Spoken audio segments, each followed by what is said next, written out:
भाई ऑडियो ध्यान दीजिए। हमने कल पढ़ा था परंपरागत औद्योगिक प्रदेश। परंपरागत औद्योगिक जो प्रदेश है उनकी क्या विशेषताएं होती है, और उसमें एक एग्जाम्पल समझा था हमने। सर बोलिए बोलिए भाई, कुछ पूछ रहे होगे बेटा। देखिए, जर्मनी के रूहर औद्योगिक क्षेत्र का एग्जाम्पल था, हमने पढ़ा था। जर्मनी के रूहर औद्योगिक क्षेत्र का एग्जाम्पल हमने कल पढ़ लिया था। परंपरागत औद्योगिक क्षेत्र वो होते हैं जिनमें कच्चे माल के रूप में स्थानीय कच्चे माल भारी धात्विक कैसे भी हो, लेकिन ऊर्जा स्रोत के रूप में हम किसका उपयोग करते हैं? ऊर्जा स्रोत के रूप में हम कोयले का उपयोग करते हैं। वो बेटा परंपरागत ऊर्जा औद्योगिक प्रदेश होता है, और ये वर्तमान में है धीरे धीरे कन्वर्ट हो रहे हैं उच्च प्रौद्योगिकी उद्योगों में, उच्च प्रौद्योगिकी उद्योग क्षेत्र में। क्यों? क्योंकि ये ज्यादा मात्रा में पॉल्यूशन फैलाने वाले उद्योग थे। पॉल्यूशन ही नहीं, ये जो उद्योग थे उनसे इतना प्रोडक्शन भी नहीं हो रहा था। मैं आप कहोगे साहब पहले के ज़माने में तो यही चल रहे थे, लेकिन हम बात करें कि जैसे जैसे टेक्नोलॉजी बढ़ती है वैसे वैसे हमें उत्पादन, और उत्पादन के साथ साथ हमें सबसे इम्पोर्टेंट बात जो ध्यान में रखनी होती है वो है हमारी लागत। अगर लागत ज़्यादा आ रही है और गुणवत्ता फिर भी नहीं मिल रही है तो ऐसे उद्योगों की स्थापना करना क्या है? व्यर्थ है। लागत ज्यादा आ रही है और गुणवत्ता नहीं मिल रही तो ऐसे उद्योगों की स्थापना करना क्या है? व्यर्थ है। आज हम पढ़ेंगे उच्च प्रौद्योगिकी। बेटा प्रश्न आ सकता है ऐसा, उच्च प्रौद्योगिकी उद्योग की संकल्पना क्या है? प्रश्न लिख लीजिए, आज जो क्वेश्चन हम सोल्व करेंगे। प्रौद्योगिकी उद्योग की संकल्पना को समझाइए। उच्च प्रौद्योगिकी उद्योग की संकल्पना को समझाइए। देखो सीधी सी बात है, उच्च प्रौद्योगिकी उद्योग का मतलब है, प्रौद्योगिकी का मतलब है तकनीकी। क्या है? प्रौद्योगिकी का मतलब है तकनीकी। एक मिनट बेटा, मतलब क्या है बेटा? तकनीकी विकास अच्छा होना चाहिए, मशीनें अच्छी होनी चाहिए, और उद्योगों में कैसे कुशलतम श्रमिक काम करने चाहिए। उच्च तकनीकी तो है ही है, उन्नत मशीनें, इसके अलावा ऊर्जा के स्रोत कैसे, या तो गैर परंपरागत या उन्नत स्रोत जैसे विद्युत वगैरह। ठीक है, इसके अलावा कुशल श्रमिक यहाँ पर होने चाहिए, और विकसित या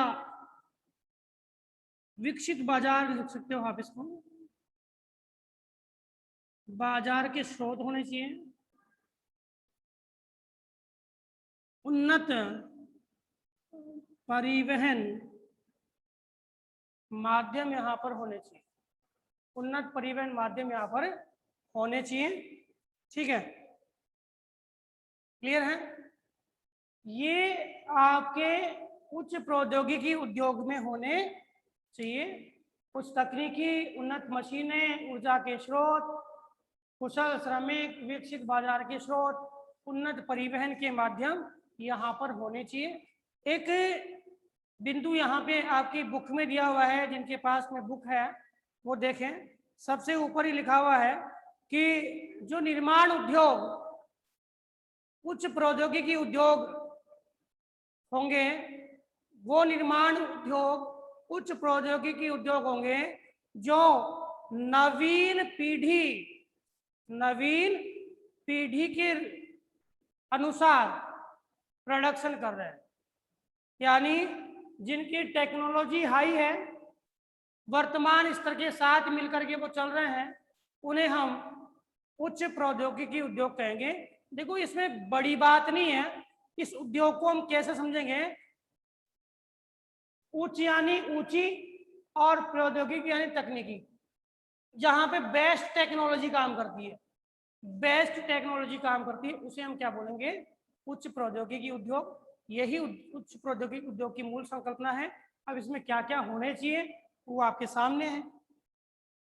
भाई परंपरागत में बेटा कल जिसने क्लास ली थी, परंपरागत में ऊर्जा स्रोत में कोयले की मुख्य उपयोगिता थी, ठीक है, मशीनें भी इतनी अच्छी नहीं थी, ठीक है। और यहाँ पे एक चीज, औद्योगिक जो क्षेत्र है, औद्योगिक क्षेत्र है वो कैसा है बेटा, साफ सुथरा है, उसमें क्या थे, गंदगी के ढेर लगे हुए थे। और औद्योगिक क्षेत्र में जो संकुचन था वो बहुत ज्यादा था, मशीनें भी वही है, लोग काम करने वाले वही है, एक जगह उद्योग है एक जगह श्रमिक है, गंदगी के ढेर पड़े हुए हैं, पॉल्यूशन में वो लोग पड़े हुए हैं, उनको आमदनी है वो अच्छी नहीं मिल रही। यहाँ तो क्या है, इनमें काम करने वाले लोग हैं वो छिपी हुई बेरोजगारी के अंतर्गत नहीं आते हैं, इसमें नहीं आते बेटा, छिपी हुई बेरोजगारी के अंतर्गत वो लोग नहीं आते हैं। इसमें आगे कहा गया कि इन उद्योगों में वैज्ञानिक और इंजीनियरिंग उत्पादों का निर्माण किया जाता है। इंजीनियरिंग उत्पाद का मतलब है सभी प्रकार की मशीनें यहाँ पे बनाई जाती है, और जो भी एक्सपेरिमेंट होते हैं उनसे जुड़े हुए उपकरण हैं वो भी कहाँ से बनाए जाते हैं, यहाँ से बनाए जाते हैं, हाई टेक्नोलॉजी इंडस्ट्रीज से, उच्च प्रौद्योगिकी उद्योग से। इसके अलावा कहा गया यहाँ पे जो संपूर्ण श्रमिक है, जितने भी लोग हैं वो अधिकतर व्यावसायिक श्रमिक है। यहाँ से मैं इस चीज को समझाने जा रहा हूं कि श्रमिक है, हालांकि अगले लेसन में भी आएगा, रेड कॉलर, ठीक है, वाइट कॉलर, ठीक है, आपके गोल्डन कॉलर, ठीक है, आपके ग्रे, पिंक, ठीक है, ये आपके श्रमिक है, ग्रे है, पिंक है, रेड है, वाइट है। श्रमिक क्या होते हैं एक बार समझना बेटा, कि आपने देखा होगा अलग अलग क्षेत्रों में जाते हो और वो लोग हैं अलग अलग प्रकार की ड्रेस पहनते हैं, वाइट कोट वाले, ठीक है, आप इंजीनियर वगैरह उनको देखोगे उनका कोट अलग होगा, और जो वैज्ञानिक वगैरह देखोगे उनका कोट अलग होगा, ठीक है। तो रेड कॉलर श्रमिक हैं वो पहले क्रियाकलाप में यानी प्राथमिक क्रियाकलापों में जो कॉलर श्रमिक होते हैं उन्हें रेड कॉलर श्रमिक कहते हैं, ठीक है, कृषि खनन जो भी है उनमें। और पंचम क्रियाकलाप में संलग्न होने वाले कौन से बेटा, पंचम क्रियाकलाप में संलग्न होने वाले वैज्ञानिक वगैरह आपके गोल्डन कार्मिक हैं। इसके अलावा व्यावसायिक श्रमिक जो भी हैं, व्यावसायिक सेकेंडरी में काम करने वाले जो सेकंड से थोड़ा ऊपर होते हैं, चतुर्थ में नहीं हो सकते, वो आते हैं व्हाइट कॉलर में। इसके अलावा एक और आता है ब्लू, नीला, नीला होता है बेटा फोर्थ वाला, उच्च दक्षता वाले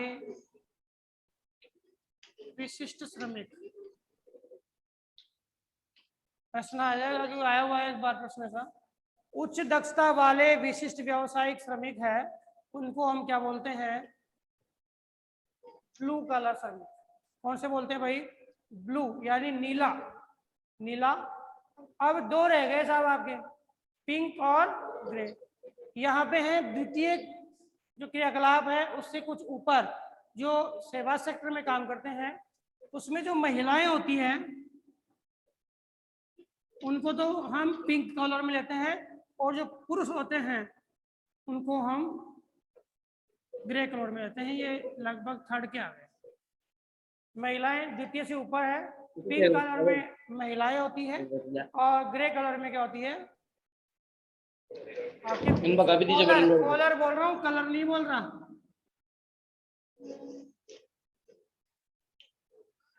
रंग कॉलर, कलर नहीं, रंग तो अपना है लेकिन कॉलर का मतलब होता है ये कॉलर, ठीक है।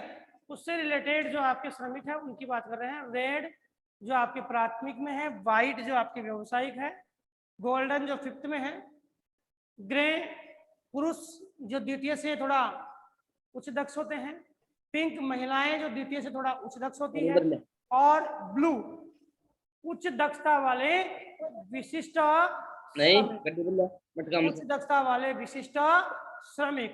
ये कौन से में होते हैं? फोर्थ में आते हैं। किस में आते हैं? फोर्थ में आते हैं। समझ में आ गई बात मेरी? पहले में कौन सा आएगा? कल्पना, पहले में कौन सा आएगा बेटा? पहले में महावीर अभी तो बताया, पहले में कौन सा आएगा? आजाद। भैया आपको प्रश्न का उत्तर देने में क्या समस्या आती भाई जब पढ़ रहे हो? इसका मतलब आपका ध्यान नहीं है। संजय सिंह बोल रहे हैं रेड, आप जवाब नहीं दे सकते आप लोग। भैया आप पढ़ने के लिए बैठे हो ना यहाँ पे, या ऐसे मोबाइल स्टार्ट करके बैठे हो?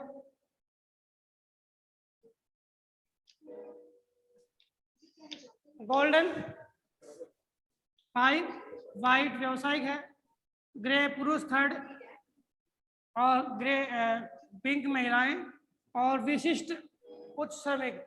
यहाँ पे कौन से श्रमिक काम कर रहे हैं? एक तो व्हाइट कॉलर भी काम कर रहे हैं और एक आपके ब्लू कॉलर भी काम कर रहे हैं उच्च दक्ष में। इसमें एक तो व्यवसायिक में व्हाइट काम कर रहे हैं। सर रेड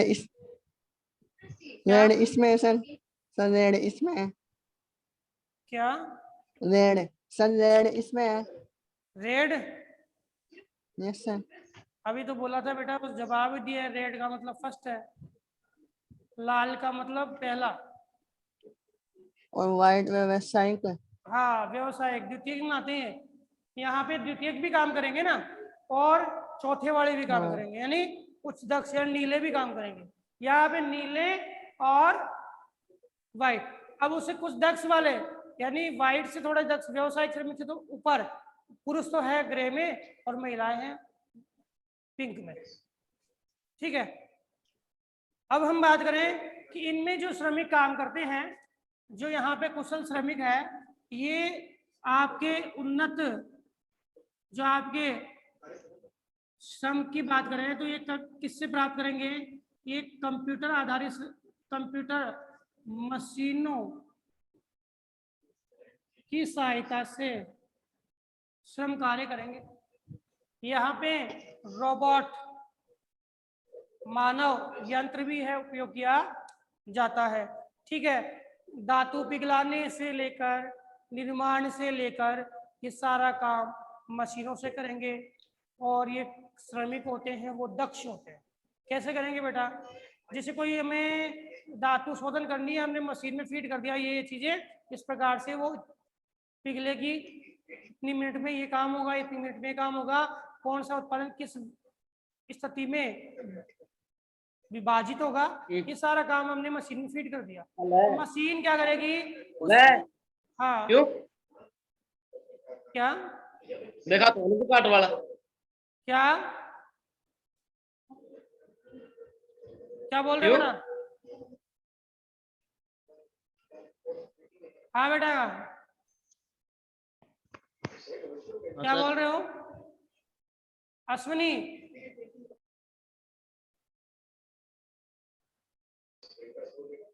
कुछ नहीं सर।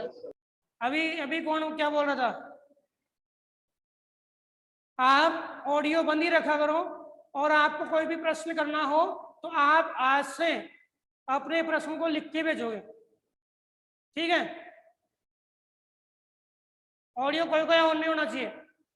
प्रश्न लिखो भेजोगे, जब मैं पूछूंगा तब पर्टिकुलर का नाम लूंगा, वही ऑडियो ऑन करेगा। देखिए, तो कंप्यूटर मशीनों की सहायता से यहाँ पे श्रमिक क्या करते हैं, कार्य करते हैं। तो ऐसे उद्योग को हम बोलते हैं उच्च प्रौद्योगिकी उद्योग। क्या बोलते हैं बेटा? उच्च प्रौद्योगिकी उद्योग। इस उद्योग की बात करें तो एक बार रिपीट कर रहा हूं, उस तकनीकी होती है और भवन यानी जो इमारतें होती है व्यवस्थित होती है, जिसमें कार्यालय अलग होते हैं, निर्माण क्षेत्र अलग होता है। कार्यालय अलग होते हैं, निर्माण क्षेत्र अलग होता है, श्रमिक रहते हैं वो अलग होता है। इसमें कोई किसी प्रकार, उसमें क्या होता था, एक जगह हो गया सारा। यहाँ क्या अलग है, बड़ी बड़ी इमारतें भवन है जो व्यवस्थित रूप से बने हुए हैं, उन्नत मशीनें हैं, ऊर्जा के स्रोत, गैर परंपरागत स्रोत यहाँ पर है, कुशल श्रमिक यहाँ मिलते हैं जो अधिकांश कंप्यूटर मशीनों की सहायता से वस्तुओं को पिघलाते हैं, निर्माण करते हैं। विकसित बाजार यहाँ पे पाए जाते हैं। उन्नत परिवहन माध्यम यहाँ पे मिलते हैं। उन्नत परिवहन माध्यम क्या मिलते हैं, यहाँ पे मिलते हैं। ठीक है, कार्यालय अलग अलग होते हैं और श्रमिक अलग है, निर्माण क्षेत्र इसमें अलग पाया जाता है। अब एक प्रश्न जो आता है वो है प्रौद्योगिक पूर्व से क्या अभिप्राय है। बुक के क्वेश्चन आंसर भी करना है आजाद, बिल्कुल करना है, करने। देखो, प्रौद्योगिक ध्रुव क्या है। प्रौद्योगिक ध्रुव की बात करें तो एक ऐसा औद्योगिक प्रदेश, एक ऐसा क्षेत्र जिसमें एक जगह केंद्रित होकर के और सभी प्रकार की तकनीकियों को हम अपना करके और उद्योगों का विकास करते हैं, उस रूपरेखा को हम बोलते हैं प्रौद्योगिकी ध्रुव। क्या कहते हैं? प्रौद्योगिकी ध्रुव। परिभाषा की बात करें तो ये कौन प्रौद्योगिक ध्रुव? उच्च प्रौद्योगिकी, उच्च प्रौद्योगिकी केंद्र होते हैं। क्या होते हैं? यह जो है उच्च प्रौद्योगिकी केंद्र होते हैं जो प्रादेशिक संकेंद्रित होते हैं। क्या होते हैं बेटा? जो प्रादेशिक संकेंद्रित, प्रादेशिक संकेंद्रित होते हैं। यानी ऐसे उच्च प्रौद्योगिकी केंद्र जो प्रादेशिक संकेंद्रित होते हैं, यानी एक क्षेत्र में स्थित होते हैं, आत्मनिर्भर होते हैं और उच्च विशिष्टता प्राप्त लिए हुए होते हैं। आत्मनिर्भर व उच्च विशिष्टता प्राप्त होते हैं, उन्हें हम प्रौद्योगिकी ध्रुव कहते हैं। परिभाषा एक बार समझना, ऐसे औद्योगिक प्रदेश जो प्रौद्योगिकी के उच्च प्रौद्योगिकी केंद्र होते हैं, जहाँ पे हाई टेक्नोलॉजी होती है, ये किसी प्रदेश को संकेंद्रित किए हुए होते हैं, एक प्रदेश में उनका विस्तार होता है। ये आत्मनिर्भर होते हैं, मतलब सेल्फ डिपेंडेंट होते हैं, ये किसी पर निर्भर नहीं होते हैं। और ये उद्योग विशिष्ट उच्च विशिष्टता प्राप्त होते हैं। इनको हम बोलते हैं बेटा प्रौद्योगिकी ध्रुव। क्या बोलते हैं? प्रौद्योगिकी ध्रुव कहते हैं। कैसे? जैसे मान लो ये एरिया है, ये एक बड़ा औद्योगिक क्षेत्र है, यहाँ पे कच्चे माल के स्रोत जो हमें तो उद्योग के लिए चाहिए ना, वो सब जो कच्चे माल के स्रोत, बाजार, परिवहन, ऊर्जा, श्रमिक, तकनीकी, ये सारी चीजें हमें इस उद्योग में मिल जाती है। इस उद्योग क्षेत्र में हमें सारी चीजें मिल जाएगी, हमें कहीं बाहर जाने की आवश्यकता नहीं है प्रोडक्शन के लिए। तो बताओ, ये दूसरे पे निर्भर हुआ क्या? एक ऐसा औद्योगिक प्रदेश जो प्रादेशिक संकेंद्रित होता है, एक ही प्रदेश पे केंद्रित होता है, आत्मनिर्भर होता है और उच्च विशिष्टता लिए होता है, उसको हम प्रौद्योगिकी ध्रुव कहते हैं। बताइए समझ में आएगी मेरी बात? एग्जाम्पल में बता दूं, जैसे मान लो ये जयपुर का औद्योगिक क्षेत्र है और ये जयपुर का औद्योगिक क्षेत्र, इसमें सभी चीजें हमें मिलेगी, हमें किसी भी दूसरे प्रदेश पर निर्भर रहना नहीं पड़े। जो हमारे पास में तकनीकी है, से हमारे पास में परिवहन है, कच्चे माल की, ऊर्जा की जो भी उपस्थिति हमें चाहिए, जो भी आवश्यकता हमारी है, उस सारी आवश्यकताएं हमारी उस क्षेत्र में पूरी हो जाए, उस क्षेत्र में पूरी हो जाए, तो ऐसे औद्योगिक प्रदेश को हम क्या बोलते हैं? प्रौद्योगिक ध्रुव कहते हैं। क्या कहते हैं बेटा? प्रौद्योगिक ध्रुव कहते हैं। ठीक है,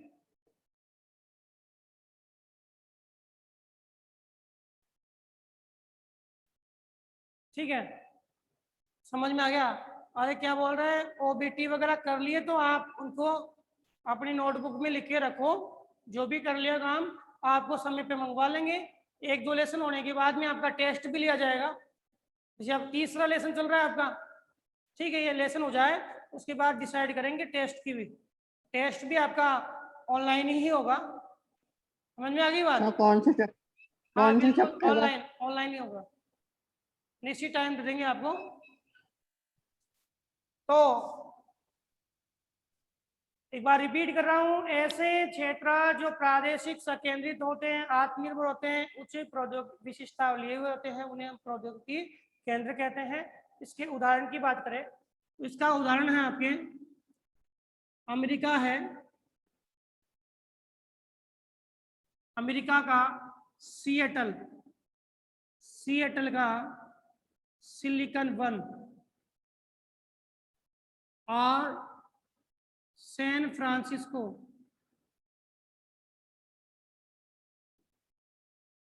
का की सिलिकॉन घाटी। भारत में भी है इसका उदाहरण, भारत में भी है।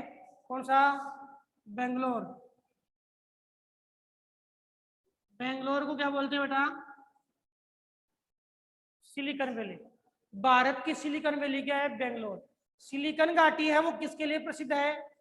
आपके जो कम्युनिकेशन जो क्षेत्र है, यानी संचार के माध्यम जो बनते हैं, उन संचार के माध्यमों के लिए सिलिकॉन वैली फेमस है। ठीक है, और भारत का जो बेंगलुरु है वह भी आपके संचार के माध्यम के लिए फेमस है। लोकेशन की बात में करूं, दोनों की प्रश्न आ जाए कि उच्च प्रौद्योगिकी उद्योग के उदाहरण बताइए, तो आपकी बुक में दो उदाहरण दिए हुए हैं, एक सिलिकॉन वैली और एक सिलिकॉन वन। देखना,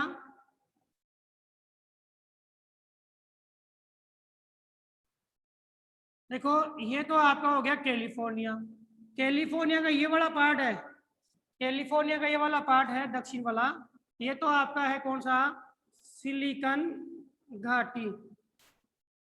और ये वाला भाग है सिएटल, ये कनाडा आ गया। सिएटल का भाग है, इसको बोलते हैं सिलिकॉन वन, सिलिकॉन वन। ध्यान देना, इधर याद करने का सिंपल तरीका है। अरे घाटी गहरी होती है ना घाटी, और वन ऊपर होते हैं। ये देखो याद करने का तरीका, वन तो है ऊपर और घाटी है नीचे। तो अमेरिका के दक्षिण पश्चिम में तो क्या है? घाटी। और अमेरिका के उत्तर पूर्व में क्या है? उत्तर पश्चिम में क्या है? वन। उत्तर पश्चिम में क्या है? वन। और दक्षिण पश्चिम में क्या है? घाटी है। तो ये आगे भी अपने आएगा, लॉस एंजल्स नाम आएगा एक नगर का, लॉस एंजल्स अमेरिका की फिल्म सिटी जिसे बोलते हैं। औद्योगिक प्रदेश भी है, वो कहाँ का है? आपके सिलिकॉन वैली का। ठीक है, तो आपके ये क्या, सैन फ्रांसिस्को प्रमुख औद्योगिक प्रदेश है अमेरिका का। ठीक है, मुख्य नगर भी है। तो बताओ समझ में आएगी बात? यस या नो? प्रौद्योगिकी ध्रुव किसे कहते हैं? Yes sir. प्रौद्योगिकी ध्रुव किसे कहते हैं? प्रश्न लिख लेना। और परिभाषा है ऐसे प्रौद्योगिकी क्षेत्र या केंद्र जो प्रौद्योगिकी प्रादेशिक संकेंद्रित होते हैं, आत्मनिर्भर होते हैं, उच्च विशेषता लिए होते हैं। उदाहरण के लिए अमेरिका की सिलिकॉन वैली और सिलिकॉन वन, और भारत की बात करें तो बेंगलुरु। ठीक है, ये आपके प्रमुख क्या है, औद्योगिक प्रदेश है जो हमने समझे हैं। आज अपने कोर्स में जो दो चीजें हैं वो समझेंगे। एक तो बेटा लोहे इस्पात उद्योग है और एक सूती वस्त्र। हालांकि उद्योग तो विश्व के बहुत सारे हैं, लेकिन अपने कोर्स में दो ही चीज है, अपने कोर्स में दो ही चीज है। तो आपको पहला प्रश्न आज का करना क्या है, एक तो उच्च प्रौद्योगिकी उद्योग की संकल्पना को समझाना है। कौन सी की? उच्च प्रौद्योगिकी उद्योग की संकल्पना को समझाइए। प्रौद्योगिकी ध्रुव किसे कहते हैं? ठीक है, अब हम लोहे इस्पात के बारे में पढ़ते हैं। तो लोहे इस्पात बेटा आएगा विश्व संदर्भ में भी आएगा और भारत संदर्भ में भी आएगा। तो बेटा लोहे इस्पात जो है इससे रिलेटेड क्या क्या प्रश्न आएंगे? सबसे पहले लोहा इस्पात से रिलेटेड एक प्रश्न जो मैंने आपको पहले भी करवा दिया, एक प्रश्न तो लोहा इस्पात उद्योग है, ये प्रश्न आप लिख लो, फिर इन पे चर्चा करेंगे। उद्योग आधारभूत उद्योग है, दूरी उद्योग है, कैसे उद्योग है, कैसे। दूसरा प्रश्न आता है लोहे इस्पात, लोहे इस्पात उद्योग के लिए निर्माण प्रक्रिया को समझाइए। दूसरी बात क्या भाई? निर्माण प्रक्रिया। तीसरी बात कच्चे माल की उपलब्धता व निर्माण के आधार पर लोहे इस्पात उद्योग का वर्गीकरण कीजिए।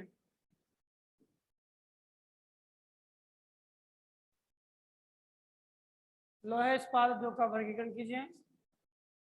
चौथा प्रश्न, विश्व में लोहे इस्पात के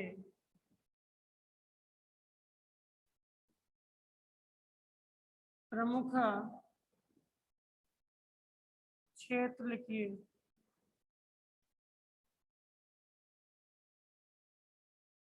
ठीक है, चार प्रश्न है, चारों को हम देखते हैं अभी।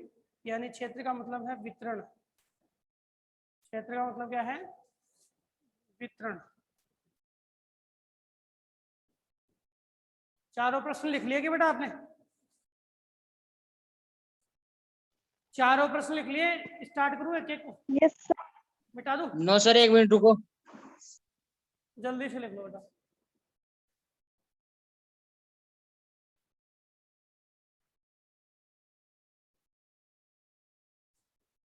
पहले का जवाब तो आता है आपको?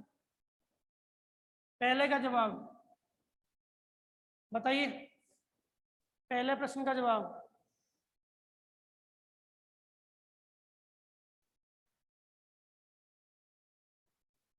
पहले प्रश्न का जवाब दीजिए बेटा।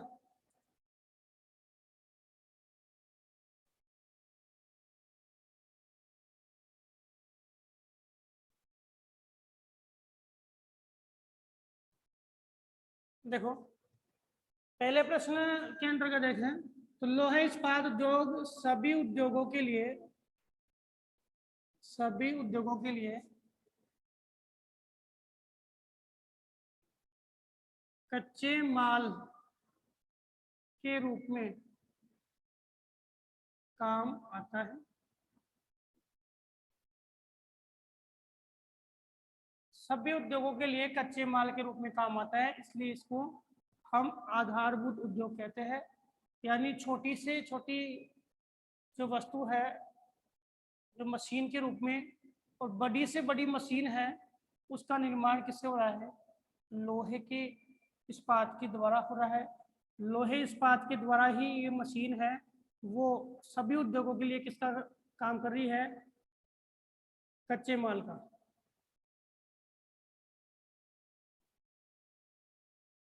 इसलिए इसको क्या बोलते हैं, आधारभूत उद्योग। बेस हो गया, सभी उद्योगों का क्या है, बेस है, बेस यानी आधार। दूसरी का उत्तर है कि लोहे इस्पात उद्योग के लिए निर्माण प्रक्रिया की बात। तो सबसे पहले हम क्या प्राप्त करते हैं बेटा, लोहा एस्क, ये आ जाता है प्रश्न। सबसे पहले लोहा एस्क प्राप्त किया हमने। अब हम क्या करेंगे, जोका भट्टी, वात भट्टी या विद्युत भट्टी, एक ही है, बिजली वाली है, वायु वाली है और कोयले वाली है, ठीक है। इनमें अब मेन तो आपके कार्बन कोक का भी निर्माण, कार्बन कोक, कार्बन के कोयले का, ठीक है। तो इनके द्वारा जो जोका भट्टी है, वात भट्टी है, विद्युत भट्टी है, ये जो है इनके माध्यम से हम इस लोहा एस को क्या करते हैं बेटा, पिघलाते हैं। क्या करते हैं, पिघलाते हैं। और पिघलाने के बाद हम क्या प्राप्त करते हैं, शुद्ध लोहा प्राप्त करते हैं। क्या प्राप्त करते हैं, शुद्ध लोहा प्राप्त करते हैं। और ये शुद्ध लोहा प्राप्त कर रहे हैं, इसको बोलते हैं पिग आयरन। क्या बोलते हैं, पिग आयरन। और ये पिग आयरन होता है, इस पिग आयरन में हम मिलाते हैं मैग्नीज। मैग्नीज क्या मिलाते हैं, मैग्नीज। और जैसे ही हम इस पिग आयरन में मैग्नीज मिलाते हैं तो हमें क्या प्राप्त हो जाता है, लोहा इस्पात। क्या प्राप्त हो जाता है बेटा, लोहा इस्पात। सीधी सी प्रोसेस है, लोहा एस्क है उसको हम वात भट्टी, विद्युत भट्टी, चोखा भट्टी, इनके माध्यम से कार्बन कोक की सहायता से, बिजली की सहायता से पिघलाते हैं। पिघलाने के बाद हमें क्या प्राप्त होता है, शुद्ध लोहा। इसको हम बोलते हैं पिग आयरन। और पिग आयरन जो है उसको हम मैग्नीज के साथ मिलाते हैं तो हमें क्या प्राप्त हो जाता है, लोहा इस्पात प्राप्त हो जाता है। क्या प्राप्त होता है, लोहा इस्पात प्राप्त हो जाता है। बताओ, ये चीज भी समझ में आ गई। तो एक तो दूरी उद्योग भी है ये, कि सभी उद्योगों के केंद्र, यानी कोई भी मशीन बनाओगे सभी मशीनों का केंद्र क्या है, लोहा इस्पात, इसलिए हम क्या बोलेंगे, इसे दूरी उद्योग भी कहेंगे, ठीक है। इसके अलावा निर्माण प्रक्रिया में हम बात करें तो लोहा एस्क है वो जोका बात विद्युत भट्टियों के माध्यम से पिघलाएंगे और पिघलाने पे शुद्ध लोहा प्राप्त हो गया और इसमें मैग्नीज मिलाया और क्या बढ़ गया, लोहा एस्क प्राप्त हो गया। अब तीसरा जो प्रश्न है, तीसरा प्रश्न हमारा है, कच्चे माल की उपलब्धता के आधार पर लोहा इस्पात उद्योग को हम कितने भागों में बांट सकते हैं। तो देखो, हमारे पास में विशाल बहुत बड़े क्षेत्र में लोहा एस्क की प्रधानता है, तो वहां पर हम बड़े उद्योग स्थापित करेंगे। क्या करेंगे बेटा, बड़े उद्योग स्थापित करेंगे। और जहां पे लोहा इस्पात है हमें नहीं मिलता है, वहां पे हम छोटे उद्योग स्थापित करेंगे। तो यहाँ कच्चे माल की उपलब्धता के आधार पे एक तो बेटा है बड़े पैमाने के उद्योग, एक है बाजार आधारित। ये बड़े पैमाने के उद्योग हैं, वो क्या है भाई, कच्चे माल क्षेत्र पर आधारित। कच्चा माल मिल रहा है ना, वो प्रोडक्शन हो रहा है, मतलब जहां से हम लोहा प्राप्त कर रहे हैं उसी क्षेत्र पे आधारित है। तो ये बाजार आधारित है। बाजार आधारित किस पे भाई, आपकी स्क्रैप होता है ना, स्क्रैप कबाड़ी वाले लाते हैं, उस पे आधारित। तो ये बाजार आधारित है, ध्यान से समझना। यह बड़े पैमाने के उद्योग वो होते हैं जो उन क्षेत्रों में स्थापित किए जाते हैं जहां पे लोहा अयस्क पर्याप्त मात्रा में मिलता है और उसे बड़ी तादाद में लोहा अयस्क मिलने के कारण यहाँ पे एक बड़े विस्तृत उद्योग का निर्माण किया जाता है। स्थानीय बाजार होता है, विकसित बाजार होता है और स्थानीय कच्चे माल के क्षेत्र हैं, ठीक है। और स्थानीय ऊर्जा स्रोत है, क्योंकि भारी धात्विक है ना ये। कैसा है बेटा? भारी धात्विक। लोहा इस्पात उद्योग से प्रश्न आ जाए, आप ऑब्जेक्टिव वे से क्वेश्चन क्या है, निम्न में से है भारी धात्विक है, तो आप भारी धात्विक में लोहा इस्पात उद्योग का भी नाम आएगा। और कल मैंने बताया था भार हास वाला, हास का मतलब होता है बेटा कमी, भार हास वाला, हास का मतलब क्या होता है? कमी। तो भार की कमी वाला ये भी यही है। कहीं आप पूछ लें कृषि आधारित, तो कृषि आधारित में क्या आएगा? क्या है सर को, क्या है चैप्टर का टेस्ट लोगा। अरे जो हो गया सभी का लेंगे, टेंशन की क्या बात है, पढ़ लिया ना, जो हो गया सभी का टेस्ट लेंगे। आप पढ़ते रहो, जब भी बोलेंगे सबका टेस्ट लेंगे। अब भारतीय, एक तो क्या है भारी धात्विक है, भार हास वाला है। अब मैं बात कर रहा था किसकी, कि कोई पूछ ले कृषि आधारित कौन सा है, तो कृषि आधारित है आपका सूती वस्त्र उद्योग, कृषि आधारित है। आपका चीनी उद्योग कृषि आधारित है, ठीक है ना। ऐसे ही भारहास में इसका भी नाम आता है और चीनी वाले का भी नाम आता है। तो यह जो होता है, जैसे हमारे आसपास में छोटे बाजार, मतलब बाजार में एक क्या उद्योग स्थापित कर दिया, छोटा सा उद्योग, सॉरी एक उद्योग स्थापित कर दिया छोटे पैमाने का या लघु पैमाने का।